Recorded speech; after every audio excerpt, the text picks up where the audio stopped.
Hi friends, wow, என்ன ஒரு அருமையான கண்கொள்ளா காட்சி.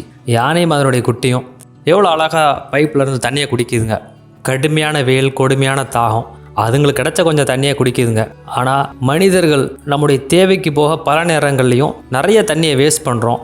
அதனுடைய அருமை தெரியாமல். நீருன்றது நமக்கானது மட்டும் கிடையாது, உலகத்தில் வாழக்கூடிய ஒவ்வொரு உயிரினங்களுக்கும் ஒரு அடிப்படையான தேவை. இந்த யானை எடுத்துக்கோமே, ஒரு நாளைக்கு 100லேருந்து 200 லிட்டர் தண்ணி குடிக்கக்கூடிய இந்த உயிரினம், அதுக்கெல்லாம் அந்த தண்ணி ஏமாத்திரம். பெரிய பெரிய குளங்கள்லையும் ஆறுங்கள்லையும் இருக்கிற தண்ணியை தான் அது குடிக்கும். அதுதான் அதுக்கு போதுமானதாக இருக்கும். இருந்தாலும் இந்த மாதிரி இடங்களில் வரக்கூடிய நேரத்தில் அதுங்களுக்கு உயிர் வாழ்கிறதுக்கு, தாகத்தை தணிக்கிறதுக்கு நம்மளை நம்பி தான் இருக்குது.